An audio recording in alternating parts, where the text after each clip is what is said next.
I'll get you to have a seat and we'll do a little Crinkly. I'll get you to say something. That's not turned on for a minute, is it? Oh, sorry, were you interviewing me? Do that again. Do, do, do, do, do. Okay.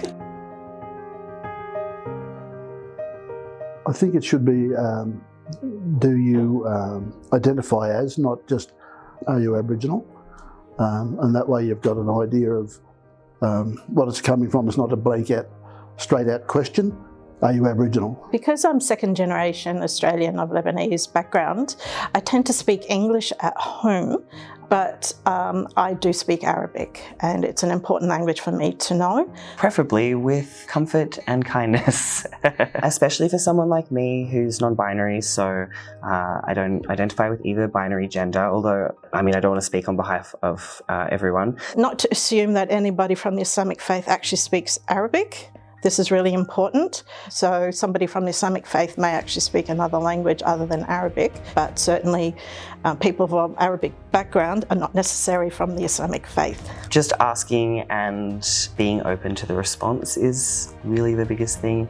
I know it sounds like a hard to quantify thing, but it's more about just an openness and a kindness in the asking.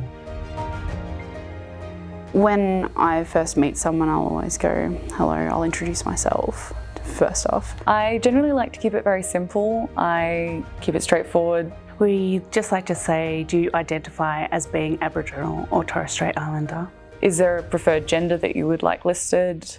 Or is there a language that you speak at home other than English, or that you prefer to speak other than English? Just ask them instead of not asking the questions at all, because at the end of the day, it can actually hurt them if they're not being asked those important questions, because they've gone through so many things where their rights have not been met, and it's so important for them to feel like they are still part of our community and that they are treated as equals.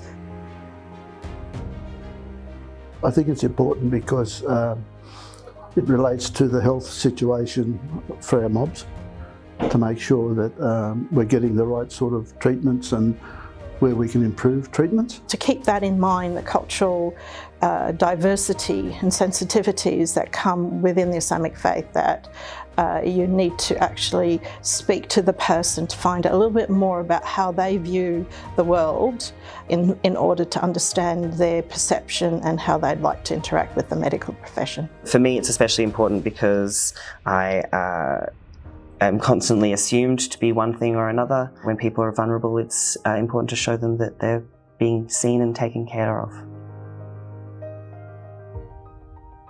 As a cisgendered Caucasian female, I don't want to come across as judgmental or like I'm putting an unnecessary label on someone. Sometimes people can think that we are profiling by asking really specific questions, but in reality, all we're trying to do is actually keep that person-centred care. Finding the correct language around diversity can be difficult, and what is, non-offensive language and what is going to make consumers feel at ease when talking about their diversity. I always want them to feel safe in my care, and I never want those questions to make them feel unsafe or judged.